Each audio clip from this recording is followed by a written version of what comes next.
Yeah, excellent. Awesome. Welcome everyone to tonight's special tasting for Master of Malt. And obviously, some of our regulars might have noticed that I'm not usually in my high definition office space. I'm currently on the Gold Coast having a holiday with my aunts before I head down to Sydney for the Oak Barrel Fair. Just trying to get a little bit of sunshine before I head back to chilly Melbourne. So I don't have my big fancy setup. I had to scrounge a Bailey's glass to drink my whiskey from. So we're really going high class here with this tasting. Before I introduce our very, very special and immensely talented guest, just housekeeping to go over. Obviously, if you've got 6 glasses to use, we recommend pouring them out into the 6 glasses. I do not, as it obviously, but if you do, it's a really great way to compare them. As usual, please don't drive afterwards. I know we're all tucked nice and warm at home, but responsible drinking is always encouraged. All the tastings are being recorded, so for those who want to watch them back, or for anyone unable to join us tonight, if you have any questions or tasting notes, please pop them into the chat and I'll do my best to get answers. And of course, I love seeing what you guys are tasting. And we'll run the poll at the end of the night to see what the pick of the night is. I think that's about everything. And tonight we're being joined by Simon and Simmons, the very, very lovely duo. So Simon McGoran from, I think that's the side, from Adam Brand's Boutique Whiskey Company, absolute legend. But even more importantly, we're being joined by Dr. Whisky himself, Sam Simmons, who's head of whiskey at Adam Brands, and you might know him better from Boutique Whiskey Co.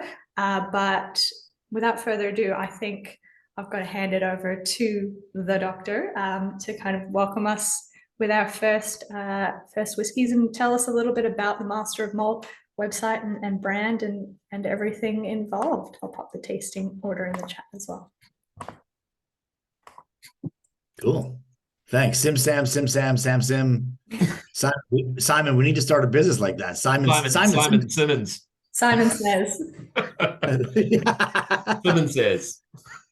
So yeah. It is the morning here, so this is not cask strength whiskey in my cup, but I'm just preparing my palate for a bunch of cask strength whiskeys with y'all.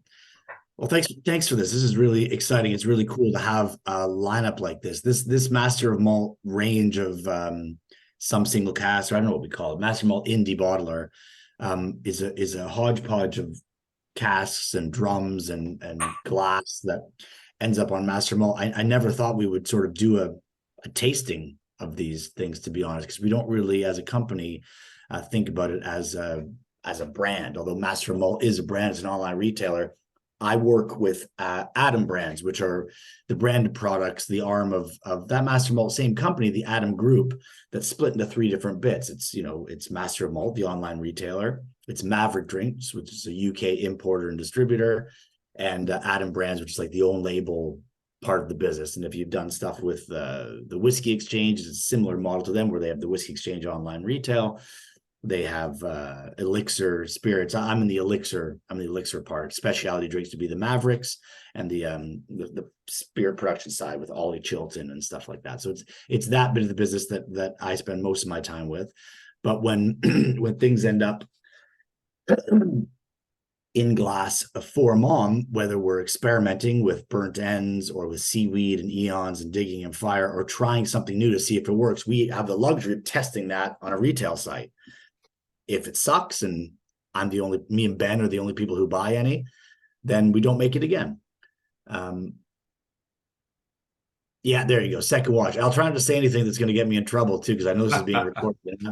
I'm definitely known for that. So that's a process. I'm going to have to edit some of my notes even, I think, because I think I disclosed a bit too much. So anyway, so we have this Adam Labs process that Master Malt, the online retail, helps me innovate. It helps me try strange things and see if we can mix bourbon with Scotch, to see if we can sell underproof whiskey, to see if we can sell whiskey that like a good Canadian that we put in maple syrup casks.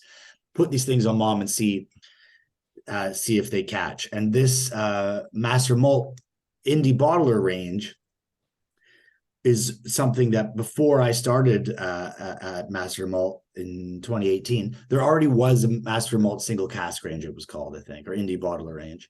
And it was in a slightly different bottle, sort of like a tall bimber looking or a compass box looking shaped bottle.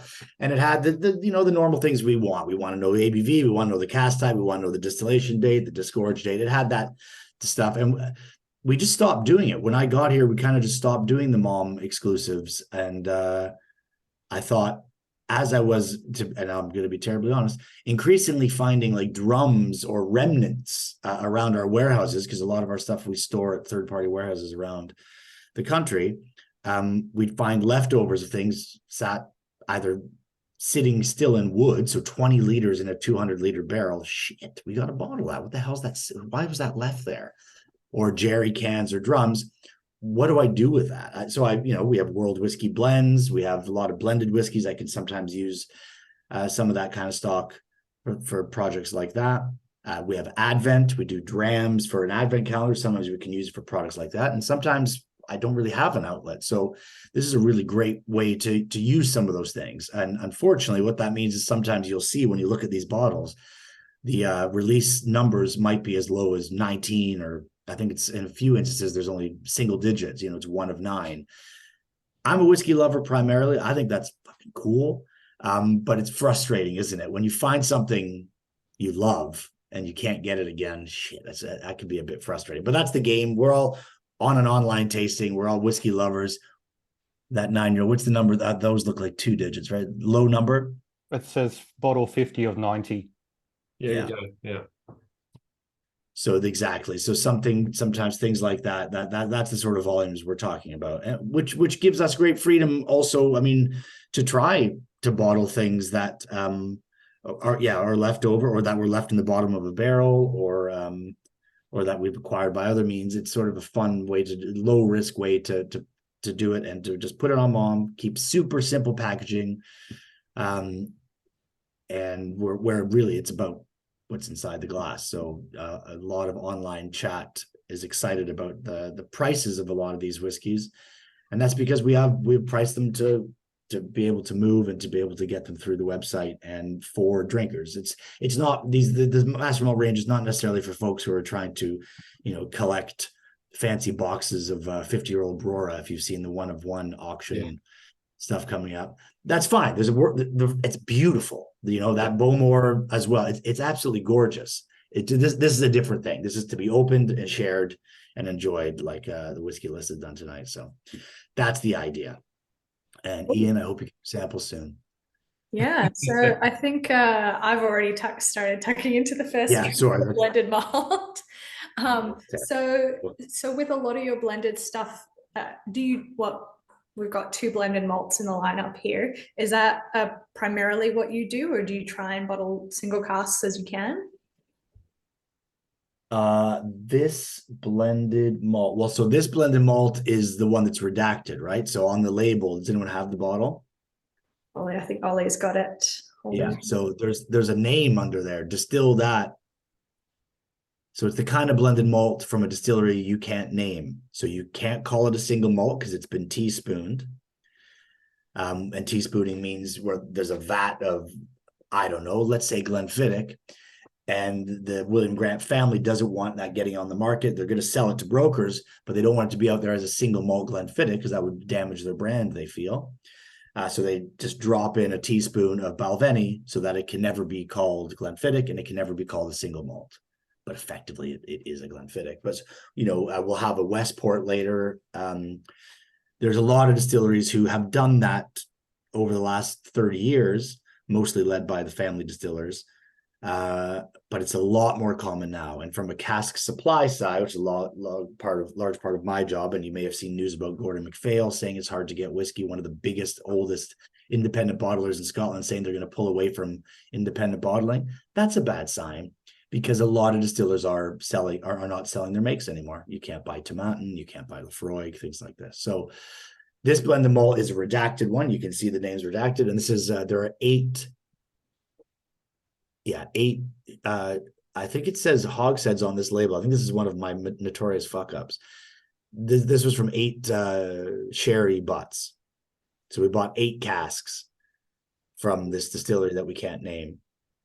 You didn't think to go with a code name or something like that? Because obviously. Oh God, I just almost said it. Fucking hell. Sorry. Boutique. Yeah. Boutique has a coded language because of the labels. The labels help us do that. The Scotch Malt Whisky Society has number system that helps them do that. Yeah, you do see people. What's his name? Dram. Anyway, you see people. Yeah, jump. Sorry. Dram Fool. Yeah, Dram Fool. Nice, thank you. Yeah, who he likes to jumble up the letters and and play with it that way. I think because Master of Malt's also an online retailer that needs relationships with these suppliers, that risk isn't really worth. That risk's not worth it in this case. But I think we can kind of guess, and I think the flavor profile, although these casks were all quite heavily sherried, the flavor profile probably does give a few honeyed, handcrafted clues. Yeah, I imagine it's made on the edge of Burnside wood, perhaps. I'll leave it for the story series, Emma. Who knows? This is never. No one will ever see this. It's definitely not being recorded for YouTube. Yeah. But yeah, so I will say, is there, well, in terms of teaspooned whiskies, I've noted, because it's obviously 2 teaspooned whiskies, are they becoming easier to get your hands on now compared to kind of the more smaller distilleries, single casks? Is it easier now to get teaspoon whiskies than it is to get single casks from distilleries you can name? You're framing it in a very interesting way by the way you've asked it. Are you a journalist? The award's not in the background. Oh, I like the way you phrase that. It is easier. Is that desirable? Yeah, definitely. I think every brand that is present on a global stage, that has a Craigellachie globally distributed, has Tomatin globally distributed, they're increasingly protective of their brand. And I think a lot of the more that we have people who are involved in Scotch whiskey in particular, who aren't from Scotch whiskey, and I'm from Canada, but I fell in love with whiskey in Scotland. I get the whole Scotch ethos. I love that these distillers, stand shoulder to shoulder. They've always traded amongst each other. The reason there are 140 operating distilleries in this tiny country that have survived 200 plus years is because of that, because they've worked together. And I think the more the people who are from outside that, they don't get it. If you're an accountant based in California, looking at the Scotch whiskey, Gordon MacPhail's books, let's say, or Diageo's books, what the fuck? Why are you selling it to a competitor? It doesn't make sense. But there's a relationship there, and that's how the industry has always worked. So I think from outsiders' perspective, they don't see it as a good thing to be trading Tomatin or Craigellachie to other people, when in fact the reason the world loves Mortlock is because the Italians were bottling Mortlocks for so long and built a reputation over 30 years for these quiet distilleries that still Diageo, the owner, doesn't do enough with. The reason Linkwood or Dalyoo and all these Diageo distilleries have nice reputations is partly because of that. Clynelish, until the last 10 years, Diageo wasn't doing much with Clynelish at all, but the world loves Clynelish, and that's from 40 years of indie bottlers spreading the word. Cardew. Anyway, the list goes on. Even Macallan, MacPhail's in the 70s built the reputation for Macallan before Alan Sheikh. I don't know if I say his name right, whatever. Before Alan Shaich was their marketing leader that made Macallan the Macallan we think of in the 80s. Macallan was building a reputation through indies. The Macallan Glenlivet, that was what it was called, and that was so. I think yes, we're seeing a lot more teaspoon malts. Well, I mean, look, I'm a massive fan of blended malt whiskies, and particularly I've got a penchant for vintage blended whiskies, like old bottles of Vat 69 and stuff. Yes, me too. I love old Vat 69. Yes, it's just there's something about it, right? But yeah, this is so cool. I'm curious to see what everyone else thinks. I know Ollie's got lovely flavors, definitely sherry, hints of spice, clove. I'm definitely getting that like baklava, clove, honey kind of thing to it. And Chris is curious where in Canada you're from. I'm guessing somewhere west coast of Canada. I was nervous there. I thought because I spoke about an accountant in California. Yeah, So I I know. would've said, which accountant? I was like, Chris, I'm from Toronto. Toronto. Cool. Yeah. Nice. Yeah, beautiful. I'm curious at like a little show of hands. How many of you guys have had much in the way of teaspooned whiskey? You people had any teaspoons?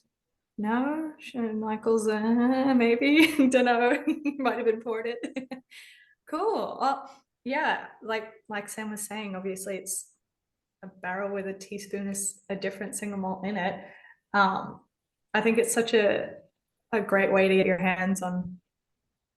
It kind of gets around the whole brand and marketing and all that wankery, as it were. You get those big companies who are like, our whiskey is so precious, we wouldn't just give it to anybody, so we've got to ruin it for you. And it's like, you made it better, you idiot. Like, this is, I'll go out and buy this instead of your stuff. So, but that's just me. I'm a massive fan, and I'm very, very excited for the Westport. It's probably my favorite teaspoon whiskey out there. But Scott's saying it's got a nice lengthy finish too. Yeah, I absolutely agree. I will be taking this with me to Sydney. That's the perfect ABV, I think, to start the tasting as well. That's just a great entry for what we're getting into. Yeah, 100%. That was just how it was in the cask, by the way. That we didn't have water. That's just how it was. Before we move on to the Westport, I will say the maths nerd in me is confused. It's in 1993, but it's 25 years old. Okay, just before, yeah. Okay, yeah, continue. Let me open my docs. What happened there? 5 years went walkabouts. Next question. Okay, no, that made me panic for a moment. All right. Well, look, there are a lot of errors on these Master Malt labels. So we've called Speyside Highlands, we've called Highlands Speysides. There's no law around what constitutes a single cask. But really, what it is, the liquid that comes out of one single barrel can be bottled as a single cask. And my feeling is, if I take the contents of one single cask and put it in another, not marrying with anything else, just one into another, it remains a single cask. Turns out the world doesn't, the Twitterati don't think that's the case. So I've changed I no longer call our Campbelltown blended malt single cask. So you'll see on these labels of mom bottlings underneath Master Malt, sometimes it says single cask, sometimes it does not. And yes, although they were all bottled for Master Malt in 2022 or 2023, sometimes in that box, you're right, it says disgorged. That's why we don't say bottled. We say disgorged in 2022. So why was that? I think because we bought this in drum. Let me double check. So it had already been disgorged, and it's happened for a while. So, yeah, we have that with quite a bit of whiskey. We might end up re-racking it for the Darkness whiskey brand, for example. We put into Sherry Octave. But yeah, we get a bunch of awesome liquid that might be in drum for various reasons, whether Sam's bottled it for something. And as he said before, some of these bottlings might be a remnant. So it might so then in that case, it might have been sitting in drum until Sam's actually decided to do something with it. But this, that was, a good period of time there, Sam. This one is 30, it was 38 liters of pure alcohol. I don't even have a note if this was from a jerry can, but it looks like it was leftovers from something. 85101. I can look it up, but it is, look, it is a strange thing, and there's a story there, and I'm always open to talk about it. You can definitely message me on Dr Whisky online. You can find me, be in touch. But there's a lot of the stuff that ends up on, it's one of the failings isn't the right word, but one of the challenges, debates we had of whether or not we should even have a disgorge box, because this Master Malt range is hoovering up sometimes it's not coming from wood, it's coming from glass or from drum or from jerry, of things that have been sitting for a while. So, or that we've bought and sat around, or that someone else had and we bought recently, but they've had it out of wood for 5 years. So you're fully disclosing that. But I think we're brave. We're stupid enough to just own that. And then if anyone asks us online, we always answer. And yeah, just the truth. Although it does look weird when something comes out Yeah. Yeah, December I know. 2022 and it says bottled in disgorged in 2018, the brain goes, huh? Yeah, no, I was just looking at the year and I was just like, 25. Am I younger than I thought I am now? Well, so but that's what that is something as a whiskey drinker that I find a bit frustrating with this too, is right. You I found my vintage, but then it's not your age. But Yeah. so it is. Yeah, I'm not too fussed about age. The year kind of feels more important. But Ian's curious, are there any countries that the Mom Indie team are hoping to bottle, say Australian or English, in the future? So we buy, we're big advocates. Felix Deer, who's our cask buyer, myself, Simon, for longer than Barry Brothers and Rudd, or longer than other people who are now bottling Australian. We've been vocal advocates for Australian whiskey, for example, but world whiskey generally, but especially Australian. I think Aussie in 50 years, Aussie will be, the way we see, I think, Scotch whiskey. Now Aussie will definitely be up there. I think there's incredible distillate being made, and we're still so early in the game. And I know there's a lot of struggles, and I've been reading about it, but I think struggles only sort of help long term. I know there's challenges. Yeah, we have French whiskey we've done in Master of Malt. We've done Swedish whiskey, Indian. We just bought some Rampur, but we have Paul John, I think, in Master of Malt. English, Adnams is an amazing Adnams in Samoan bottling. So yeah, I mean, we're the same company. It's the same. Boutique is about trying to discover the next great whiskey, or like a whiskey that makes you say, dude, you got to try this. That's sort of Boutique's goal. So in buying casks for that purpose, yes, sometimes we split them, put some on Mom now, or we have leftovers that we put on Mom as well. Yeah, cool. Well, let's crack into whiskey number 2. I know Ollie's already beaten us all to he couldn't wait. There's a subtle hint there. Move on to whiskey number 2. Yeah. I He's know, like, I it's want to talk about this one. Now, I have a question. If maybe you can clarify for me, because I know obviously Westport, I will say it so you don't get in trouble. Westport is teaspooned Glenmorangie. I was chatting with someone and we were discussing whether or not it's always teaspooned with Glenmurray. I thought that there were a couple other distilleries that they sometimes teaspooned it with. Can you confirm or deny? The reason people might say that is because there was a period where both brands were owned by the same company. Yeah. Yeah, that's what I was thinking. But because, yeah, I thought Westport was just for any teaspoon Glenmorangie, no matter what it was mixed with. I think your question raises an important distinction between teaspooned malt and a blended malt. It's just a classification in HMRC paperwork. Do you actually have to add the whiskey? Nope. So it could, for all intents and purposes, be 100% Glenmorangie, but on paper, on HMRC paperwork and all their movement paperwork, they classify it as a blended malt. Yeah. So it's about classification at least as much as it is about actually pouring something else in it. So we all want there to be a drop of Ardbeg in there, I know, but it's not gonna happen. probably just Glenmorangie. Fair enough. I will say, and we can't use the name, so they give it a different trading name and they class it under a different code as a blended malt. Yeah. Sam, I have a question about some of those trading names, like Burnsides, Wardheads, Westports.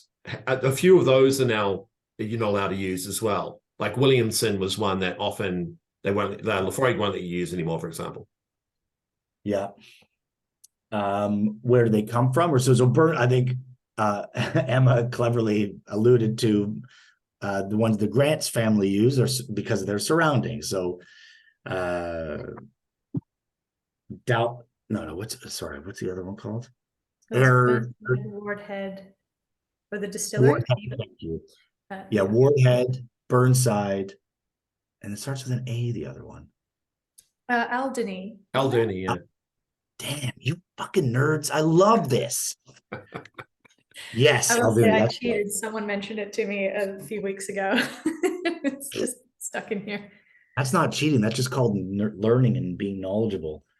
Yes. So I think some of those have a place in, have a regional reference or names of properties that they own or a nearby forest or things like that. I think funny about that though, the term Burnside is actually owned by the Mitchell Company, which is Headley Wright and Springbank.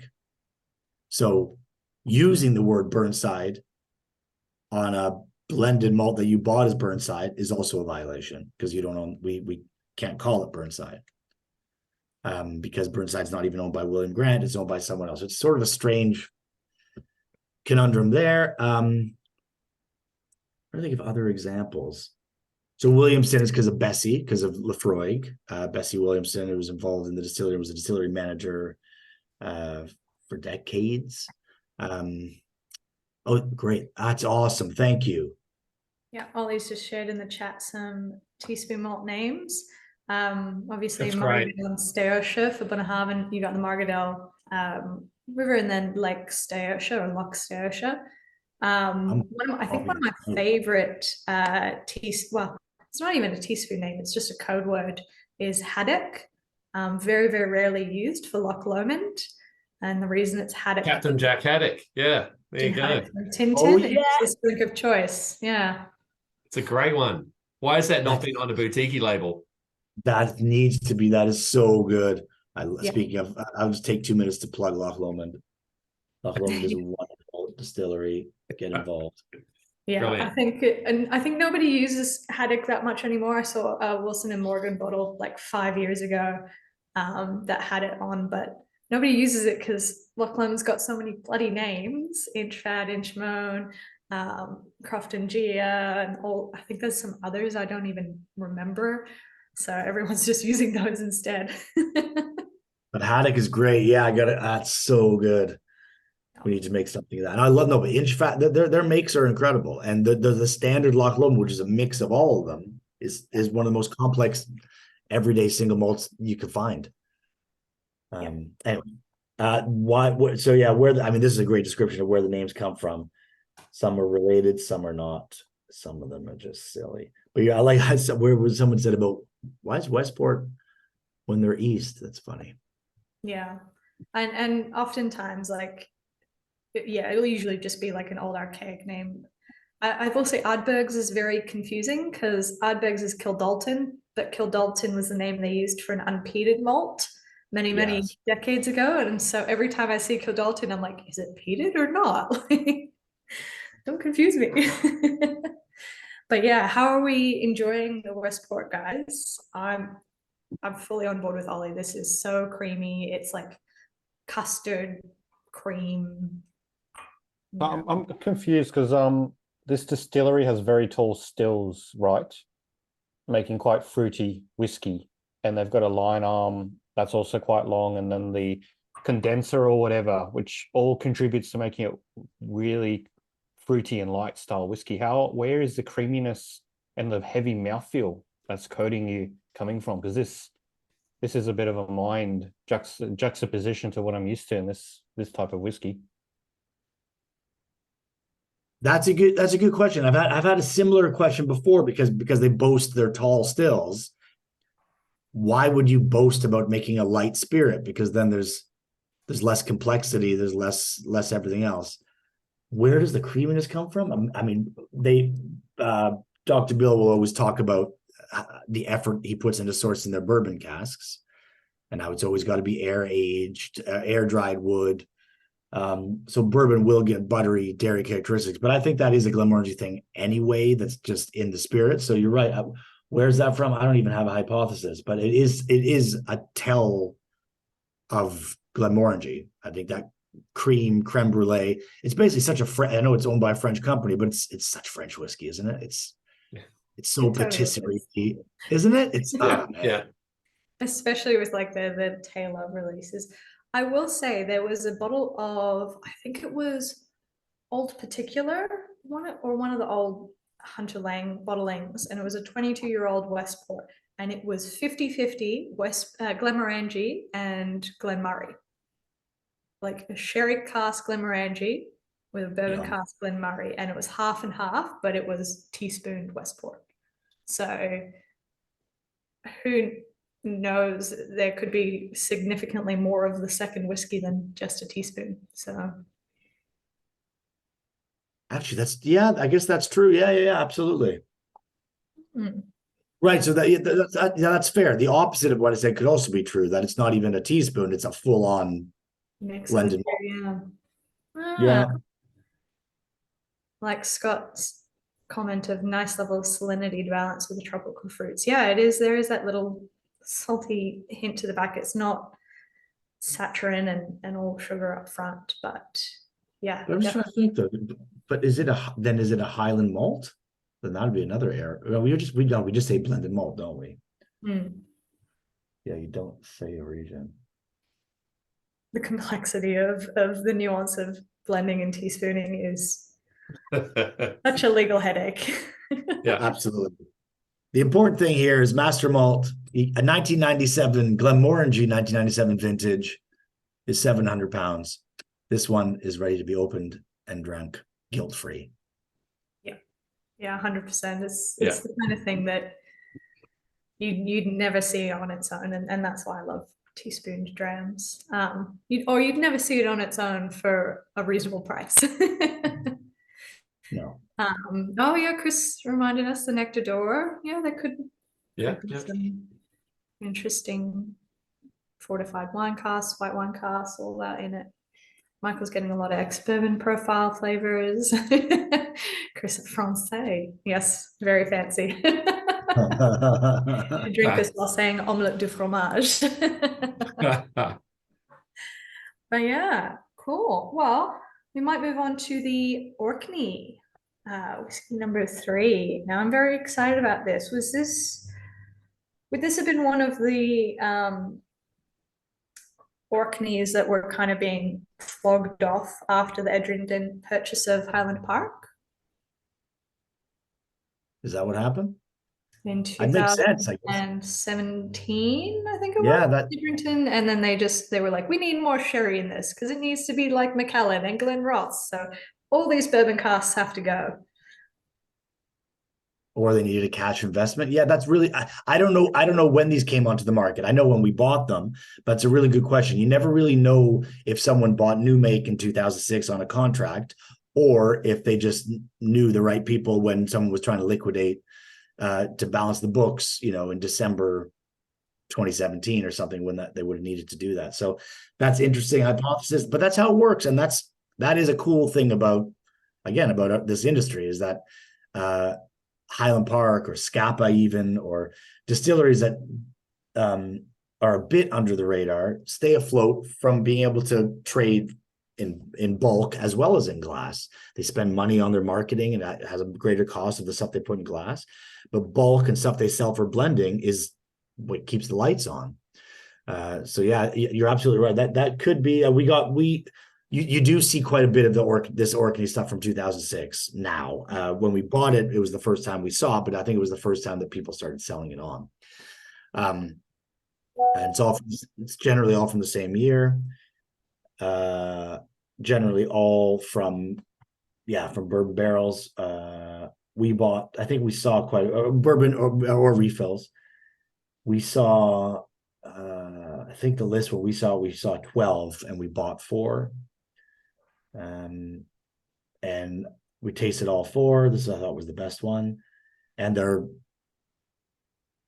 really nice. And I know Highland Park's supposed to be sherried, and darker is better, and blah blah blah. But there's something about distillery character, and people talk about we miss the old smokiness, or we miss the old savory character of Highland Park. Well, it's still there, man. It just depends how they vat for their 12-year-old, or for the 15-year-old that you're buying, or for the one named after some Viking that you just bought. This is just a play. It's just a single cask, refill hoggy, pure Highland Park distillate. I love this style of whiskey, and I actually water this down quite a bit when I drink it, but you obviously don't have to. This is cask strength as it fell. And I think on the label it says single cask under the Master of Malt brand because it is just from one barrel. And yeah, things you get from, what are we saying? You guys got some notes coming in. Coastal whiskies are best in ex-bourbon casks. Michael prefers the old ex-bourbon Highland Park. I'm the same. So I've never been the biggest like Highland Park, cheerleader fan, all that. Like I enjoyed, kind of the orange blossom notes and whatnot. But for me, it's these Highland Parks which are where it's at. That salted beeswax, like. You've just smoked the bees out and you've grabbed some wax and you shoved it in your mouth.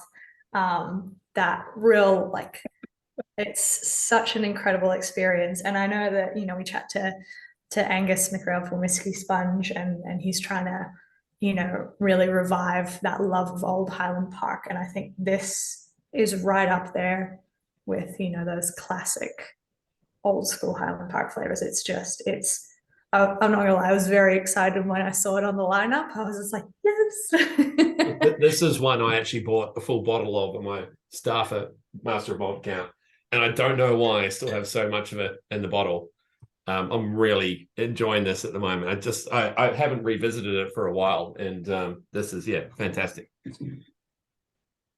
Yeah, it's by no means light. It's got tons of character. It's pure, lovely Highland Park. And I just picked up this book that my old Michael Jackson, who had a love affair with Highland Park, but just some of the words, that not necessarily for the same cast, but just there's so many characteristic notes in Highland Park that he's tasting, from 87 and earlier, that I totally picked up in this whiskey, and he recommends Highland Park with a book at bedtime, by the way.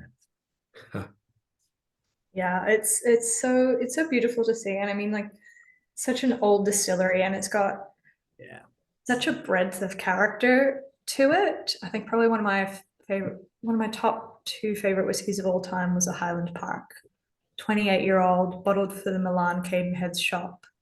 I was like, this is old boy whiskey, and I love it so much. I was like, I just need to be 60 years old, male, and sitting in a leather Chesterfield, and life is good. I mean, do you actually have a fake beard that you can wear just to, channel you're an old man? But as sometimes I taste those whiskeys, and especially with my love of old blends, you drink a whiskey and you're just like, I can picture the people who would have been drinking whiskey around the time that this is bottled, just sitting and enjoying it in their gentlemen's clubs or their whatever it happened to be in London or whatever. Let a girl dream, okay? But yeah. Ian's got a great question, actually. Is there a plan for the casks once they've been disgorged? So when you guys are disgorging your casks, do you know where it's going? Is it there like a clear, this is going for the boutique series, this is going for the Master of Malt series, this is going for, I will say, I don't call it whiskey and, I call it the ampersand series, which works a bit better in my brain. But yeah, do you have an idea of, right, this whiskey for this thing? Does he mean, do you mean the wood? There's a question. I think, Emma, you're asking the liquid, but do you mean the wood, Ian? Yeah, both.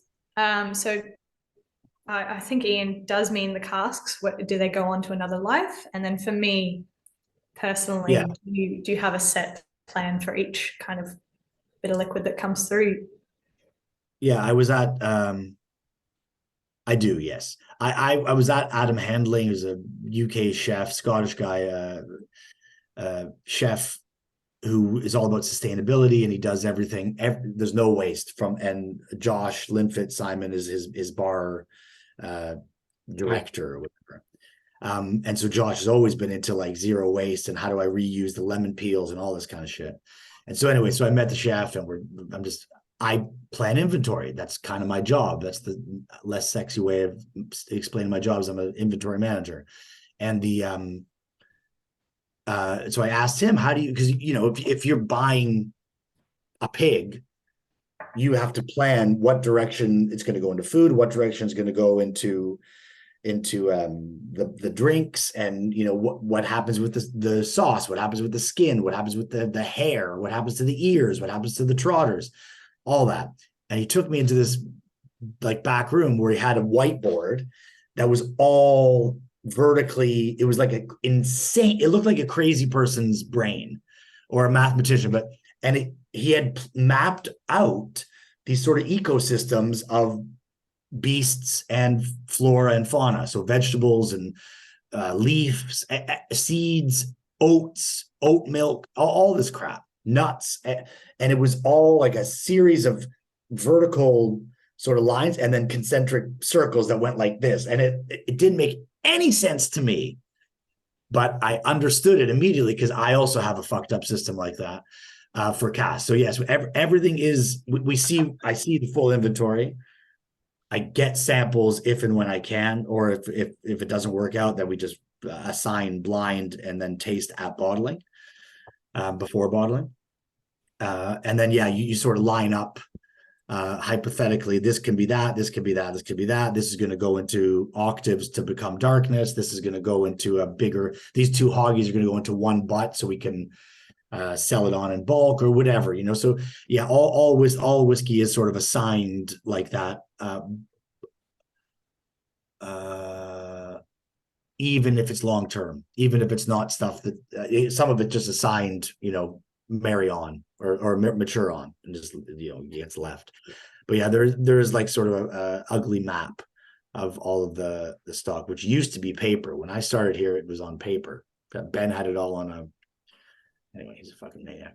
I can imagine you've got that full like It's Always Sunny in Philadelphia moment of like, yeah, you know, with the red wire and everything like that. And so that's I think back to Ian's original question as well. The casks, do they then get sent back to distilleries? Do you use them for your own stuff as well? when we buy from certain suppliers direct from the distillery. Usually, so like Diageo or big folks like that, there's often a return policy or whatever. So yeah, you buy them. So we'll often just return them and they'll use them again. Generally in our warehousing, we have partners in beer that we move on cask to that we're not going to use again. And like, let's say this cask, for example, a refill hoggy, I don't know how many times it's been used. We don't have an on-site cooper. We probably just get rid of it. We don't refill it. But when I get like those sherry butts from the blended malt we had, those have all been refilled with whiskey. So you just, yeah, it depends the cask. Octaves, so we use smaller barrels for a product line called Darkness.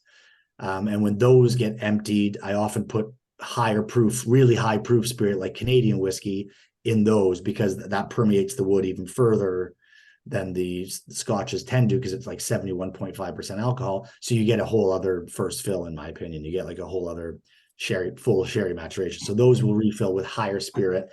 But generally those need to go as well, and brewers love those, so we send them to brewers.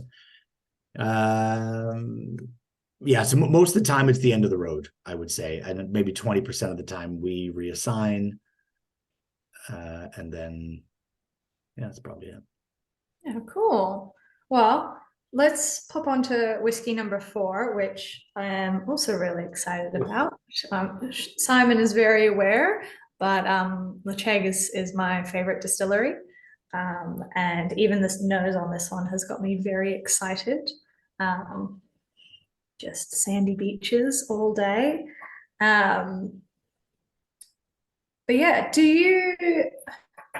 you come across much Ledaig Tobermory? Because I know you guys have previously bottled a Tobermory, and there have been a few Ledaigs for boutique, right? Yes, and in fact, I think this is one of those boutiques. This is 2 remnants we found that have been batted together that were old boutique bottlings. And I think The one with the Viking on it? That's right. Yeah. Yeah. So, but two different batches that were, 15 LPA each or something like that. What the hell am I going to do with this? So we've added them together and have bottled it for Mom. Do we get a lot of Ledaig?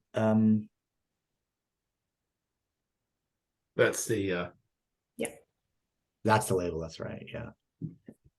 No, I would say a lot. No. I wish 6 years ago we had bought more. It was before I started here. But there was certainly more of it available.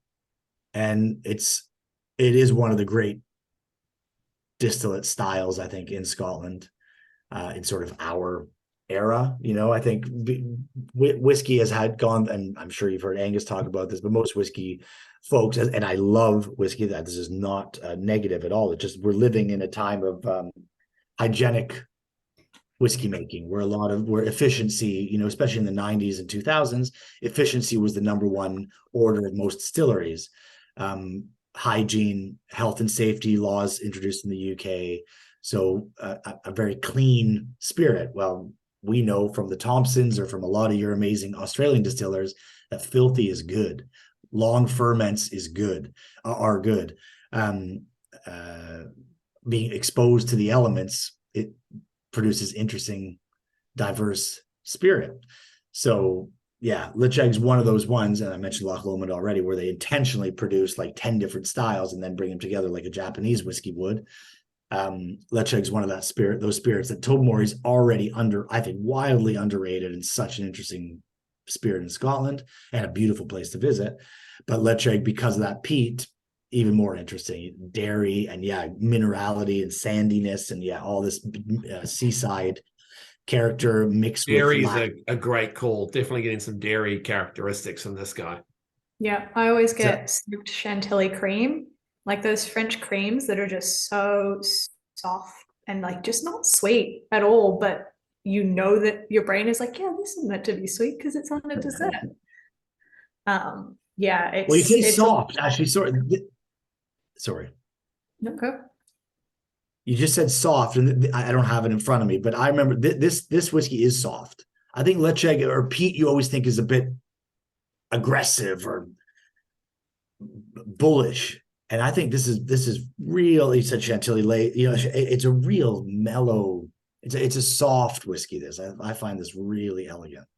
Yeah, but it's still got a complexity that want to keep going back for more sips. I think for me that's the beauty of Ledaig, and it's why I love it so much. When it's sherry cask, it tastes like bacon jam.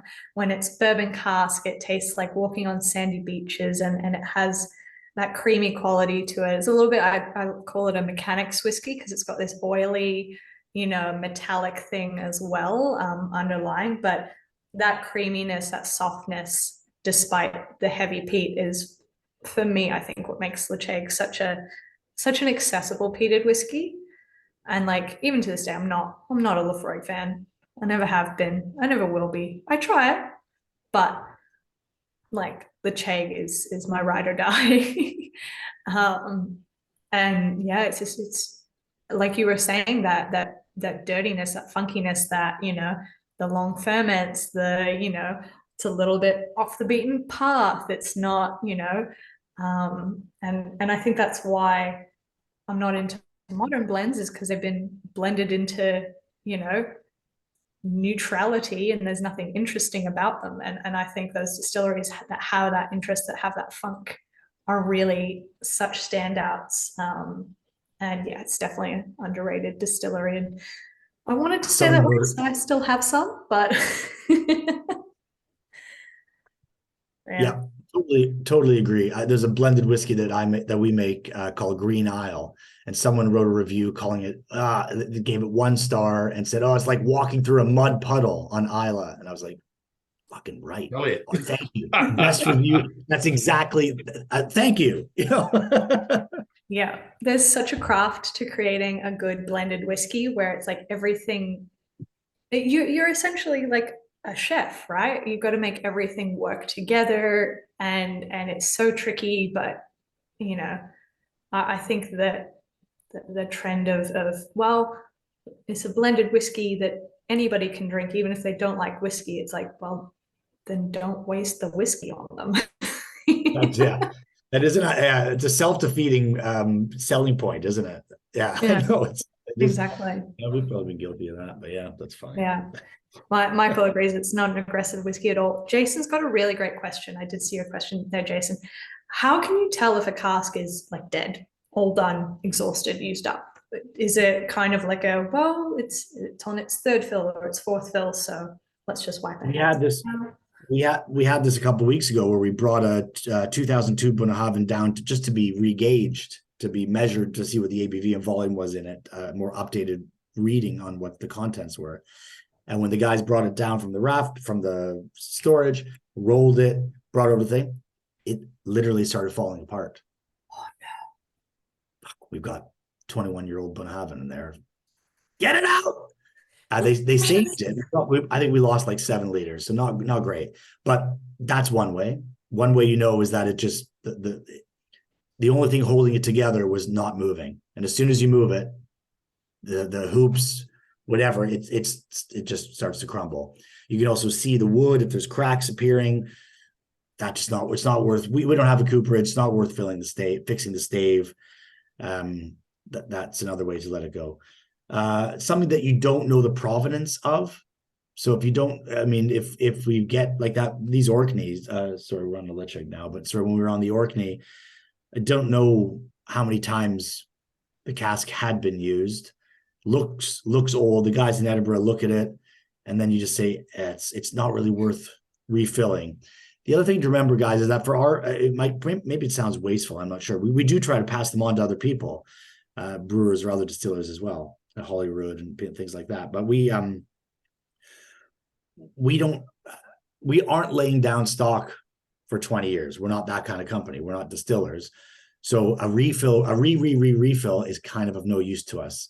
The only kind of filling I tend to do is something that's going to make a difference in 3 to 2 years. 3 months to 2 years. And if it's going to only make a difference beyond that, the cask doesn't really have value to me. So a refill that I don't know the provenance of, don't know how many times they've used it, don't know if it's been used for Lefroy or Ardbeg before. I don't need it. Yeah. We've got a question and a small statement from Chris Ross before we move on to the Port Charlotte. Please thank Sam and Simon for making whiskey affordable again and asking how the duck seaweed 18-year-old is so good. Yeah. So I'm just going to share. I'll answer that one second. I'm going to share a link of another way that you know a cask is dead. Oh, yes. Oh, when it's 6 years old. I will say there was that there was a Glenfarclas release SMWS, and it was 9 years old, I think it was. And they got 90 bottles. And I was like, how do you get 90 bottles out of a hogshead? They were like, it leaked its entire life. Like it was just the leakiest cask. And they just didn't notice for so many years. And I'm like, that's wild. That's absolutely wild. There are warehouses now that charge you quite a lot more money than a standard warehouse, but the service they provide is a weekly walk around with a flashlight. So part of the service that you're paying for is that they do a weekly walk around the warehouse looking for leakers. Because if your cask is dripping once an hour, it'll be empty in a year. Yeah. So yeah. It's frightening. Well, we might pop onto the Port Charlotte and considerate of time as well, but it's just been so wonderful to like get geeky and chat about casks and all that kind of stuff. But Port Charlotte 9-year-old 2011. It's been a few 2011 Port Charlottes recently. And Brookline. I think they were.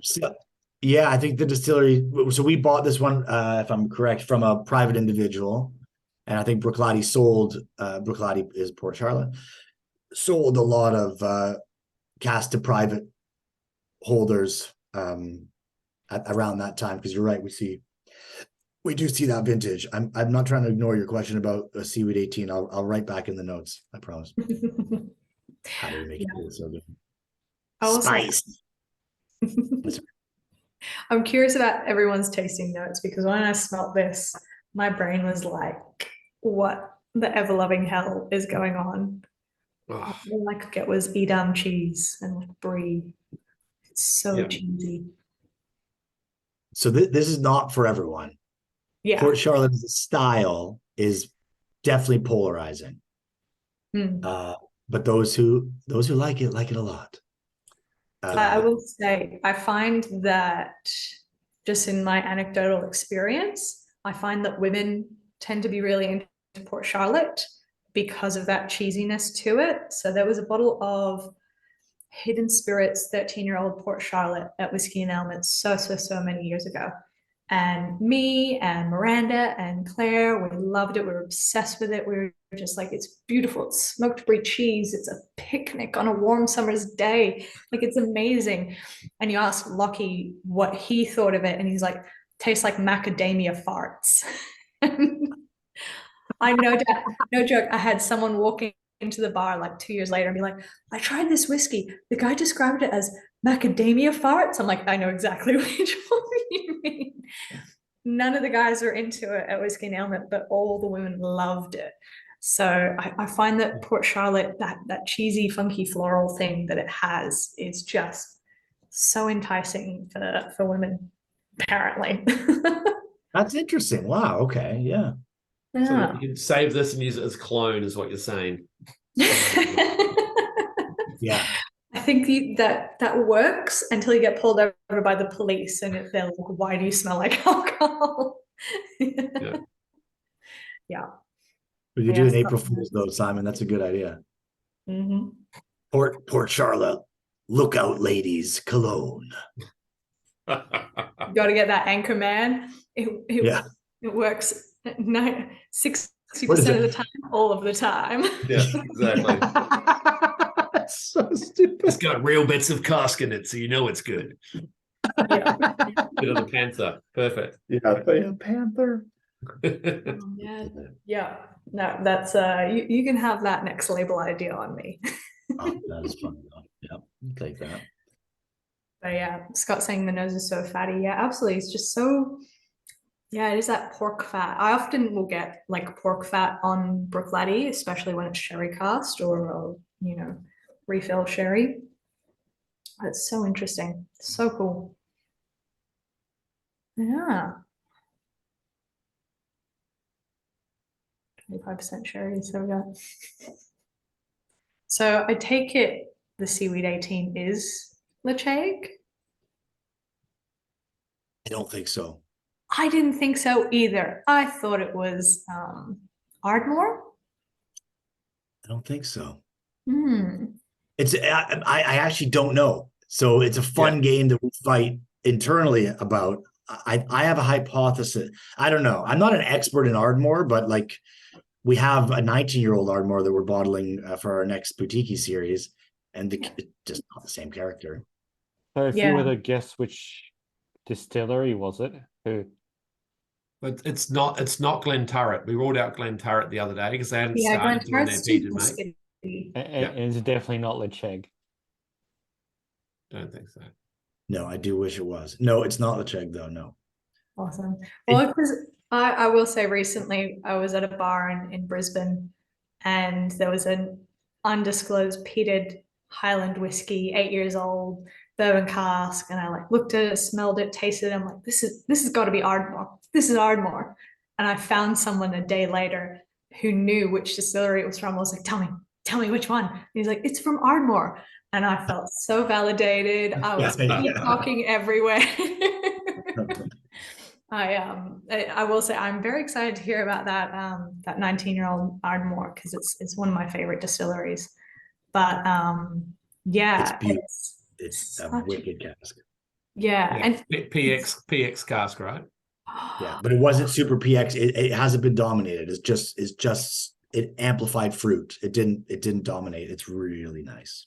I'll Yeah, add this that is to this notes. is very new. It's only literally just been bottled, so we don't know when and if it's coming to Australia yet, by the way. So Master of Malt might be one for that if we don't know if it's coming out here yet. But it's a while off. That's a while off. Sorry, we live in the future. We do. We live How in the future. far in advance do you plan these releases? We just are finishing the labels, and the liquid is all in Edinburgh to bottle our whiskeys for boutique for February. Mhm. Cool. So yeah, but then in terms of buying and planning, it's probably a 12-month. And then you've got to keep in mind is that even when it's in the bottle, in terms of Yes. export, you're looking at adding an extra 3 to 6 months easy. Getting it out there and to the people. Is there plans for a third Australian series? Simon messaged me about that this morning. Huh? I did email you about a couple of distilleries that have reached out, but Yeah. Simon did message this morning. Yes. But who knows when? Who knows when? I don't know what else to say about that. We have other. I don't know. Boutique also wants to do Irish. Also, it's hard. There's limited time. I think another thing is, taking some of these risks. I know you guys probably love Australian whiskey, but the world doesn't.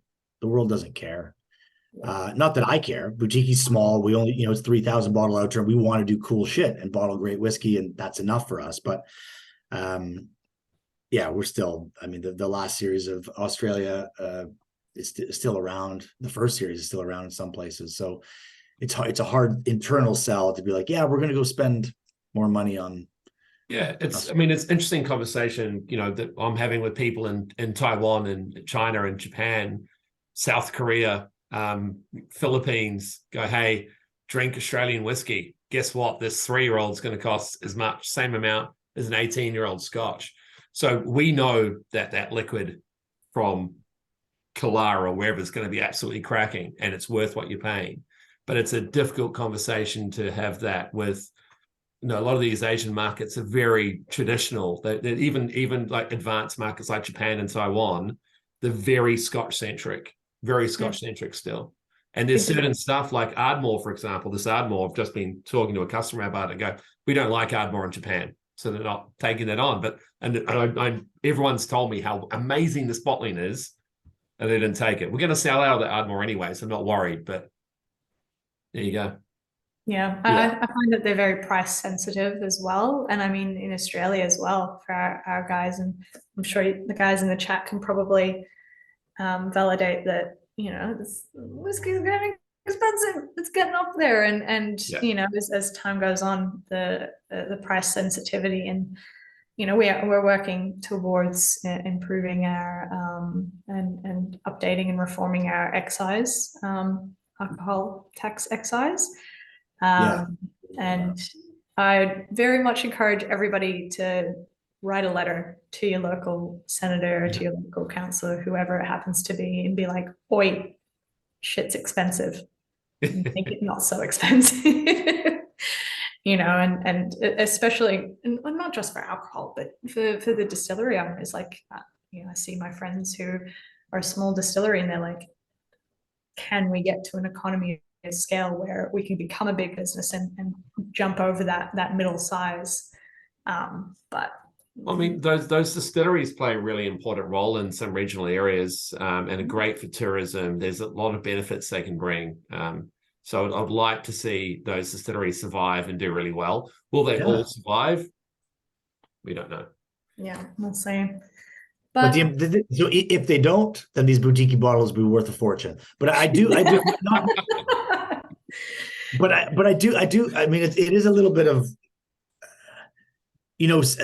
Samaroli, when they bottled Macallan's Mortlocks in the 60s and 70s, those bottles were the equivalent of like 25 pounds. It was a salary. It was a full week's salary for a middle-class person for a bottle of booze. It was fucking expensive. And now those things are highly collectible, and they paved these indie bottlers paved the way for the whiskey we take for granted today and say, oh, 40 pounds for a Mortlock, that's too expensive. It was only 15 equivalent pounds less, you know, just insane. And I think there will be a day when Australian whiskey does have that reputation globally, when we are more accustomed to paying for what we get, and that there will be something really special about having paved the way, like someone said here. And so we're still proud to do it. We will do a third round. I'm just not sure if it'll happen next year. Yeah, fair enough. And look, there have been the odd Australian release outside of the Return to Oz series. You will see occasionally an Australian rum pop up. In the cinema series, we've got a Corolla as well, Moscatel. Actually, and some of that's going to Japan, so we had a win. Japan's buying Australian whiskey. Some Corolla is making it to Japan. And there was a Moscatel cask, I think we had that Corolla. So that was exciting. So sorry. They like it in Japan because the label has Mad Max, isn't it? That's it. Yeah. The label, it's Mad Rax. Right. They call it Mad Rax. Yeah. It's the wine bottle approach to buying whiskey. Just look for a cool label. Well, awesome.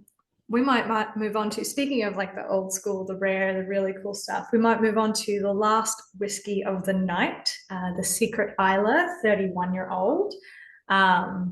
Now, some of our guys who are regulars to our virtual tastings, are you working on your parallel tasting at home of all of the Secret Islay 1990s that we've been having? I think we had one at the Whiskey Agency tasting recently as well. There has been a massive influx from the from those brokers bringing 1990 Secret Islas onto the market. Have you just picked up bits here and there, or tried to get your hands on a few? Yeah, it's probably the same time that some of these other Karsten and some of these other bottlers had a chance.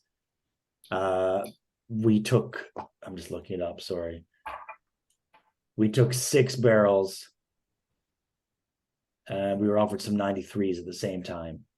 Yeah, we took 6 barrels, which for us is a lot in one purchase.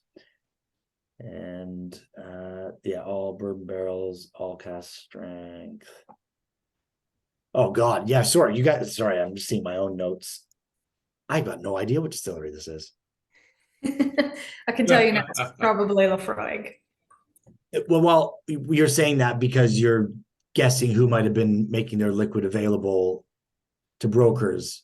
I'm saying that because I'm not the biggest fan of it. Right. You said earlier. Yes. Okay. Sorry. There's either 2 ways that Laphroaig tastes for me. It's either 2-day-old steamed asparagus, which is the Laphroaig I don't like, or watermelon, which is the Laphroaig I do like. Emma, tell us about your mint flavor notes. My mint flavor notes. Yeah, remember at the rye tasting? You had only 2 types. Yeah, like because there's different layers of mint, right? You got like Sam, being from Canada and nearby, because I'm from California and American, you've got like proper peppermint, you got spearmint, you got wintergreen, you got menthol, you got like 20 different types of mint. And there's good mint and there's bad mint, and rye often can have like a spearmint kind of note to it.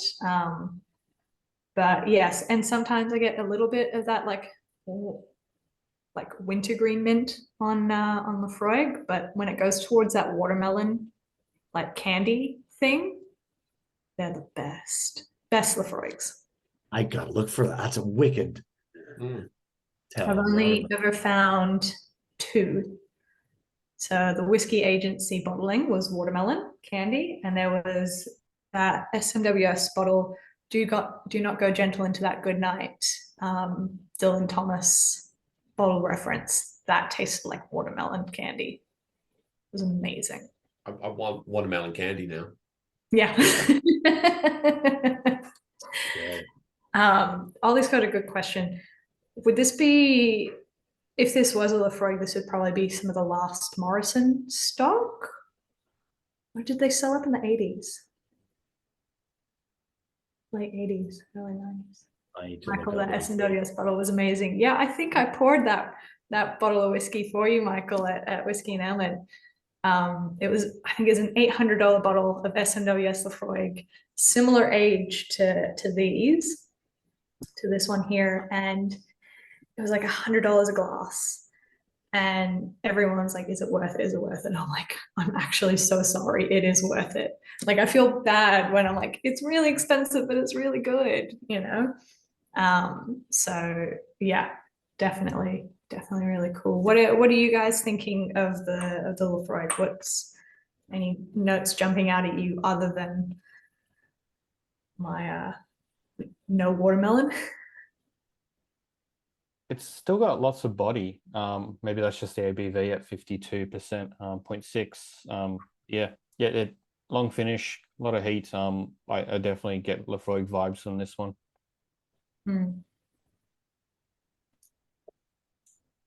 Yeah, it's just that fruity.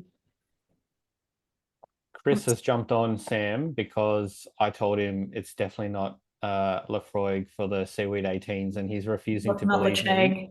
Sorry, Ledaig. So I've been he's come on to challenge you. I've been telling him for weeks it's not Ledaig. It just has to be Ledaig. And you can show me a barrel record, and I still wouldn't believe you.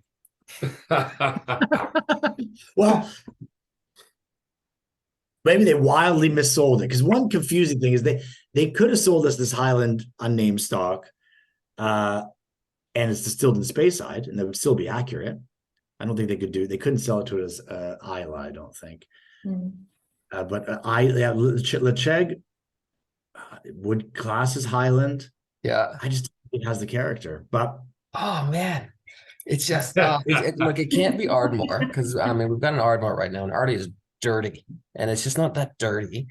But like it could be something odd, like an Enoch or something wild. Like that's my hypothesis. That's my guess. I find Anarch, like the peat heart is the main peated one I've tried, and it just tastes like bread fresh out of the oven, and the Seaweed 18 doesn't taste like fresh bread out of the oven. I mean, I've never had enough Anarch to compare. That's the problem. Yeah, same. Yeah. Who's had 18-year-old? Regardless, though, this one, I think, peated Anarch, one of the best well-aged, 15, 18-year-old peated whiskeys I've had in a long time. And especially for us being able to have it in Australia for under $300 retail is just like silly. It's just so good. Please take more. We bought the last 11 bottles. There will be more batches. There will be more batches. They took the last of the stock that was on Master of Malt. So, yeah, I took the last of the online stock for Australia, and then I asked Simon for a cask, and he said I will try. Yeah. Well, whilst Chris is here, maybe you can jump in. We have all of these whiskies available for sale, or very soon available for sale. We're getting some restocks coming in soon. So if there's any of these that you're keen on tonight, please let us know, and we'll look after you as well. We always do a bit of a discount for people who come to our tastings. So yeah, we'll make sure you get the whiskey in hand. I think, Ollie, have we set up a poll for the pick of the night? Let me hit live. I think we're at poll time. Oh, choices. Yeah, I know. I really don't know. I don't get to vote. I just get to watch. You do. Now I will say, Sam and Simon, we get to see how the results change, but nobody else does. So it's that was cool. That first move, that was cool. Yeah, it's like the most exciting, it's like watching a racehorse, for the greyhounds or whatever, pick your poison depending on how bogan you are. My family was pretty bogan, so. That secret Islay is growing on me. See, I'm still a sucker for that Orkney and the blended malt. The Ledaig. The 25-year-old blended malt right at the start. What a cracker. 100%. The blended you said was Glenfiddich, yeah? It might have a little bit of Glenfiddich in it, maybe. Maybe. It's I think the term they gave away is it might have been very handcrafted. Yeah. Whiskey. Handcrafted with a distillery that still has its own malting floor, maybe. Yeah. for the price of comparing it to other IBs in that category, that blended 25 to me wins value for money out of all of them tonight. But the Charlotte is just an exceptional version of the Port Charlotte. It keeps growing. Can I ask you, what is the blended malt in Australian dollars? Chris? I think we can put that on up at 250 retail. It's good. It's an absolute bargain, especially these days. Like, you just can't find anything close to that age and quality, even close to that. So yeah, we've gotten more on the way, actually. A lot of Scottish single casks in Australia, even 10 or 11-year-olds, are now 240, 250 Aussie. So when you double the age. Yep. Yeah. It's crazy. Yeah, you can get a 4 or 5-year-old whiskey for Australian whiskey, single malt whiskey, 500 ml for $250 for the same price. Wild. Yeah. All right, I might hit share the results, Emma. Yeah. And share. Well, the clear winner. Yeah. Secret Islay, with the Port Charlotte and the Ledaig tying, and I'm heartbroken that I couldn't have voted for the blended 25 because that would that was where I was voting. To be honest. But I will say it's been so fascinating to see all these Secret Islay 31-year-olds, 30-year-olds, and all that kind of stuff, and even for like I was saying, some of the guys who've joined a few of our tastings, I know I personally have about 4 or 5 Secret Islay 1990s in little taster bottles at home. So it's such a cool thing to even just compare from cask to cask from that brokerage batch. It's so fascinating, that variety within it. But yeah, I think that's it for the whiskey that we've been tasting tonight. Thank you so much, Sam, for sharing your wisdom and sharing all that information. We love to talk about the geeky stuff behind and the barrels and teaspooning and stuff. So it was amazing to have you on. And if you guys are on Instagram, please follow him. It's Dr Whisky. Yeah, just Dr Whisky. Yeah. Dr.Whisky. Yeah. Awesome. But yeah, thank you so much to Sam and to Simon for joining us tonight. If you guys wanted to hang around for a little bit for a chat, we would love that. But for everybody else, I'm sure you've got lovely things to do this evening. So we will say goodnight and we'll see you at the next tasting. Take care, guys. Thank you.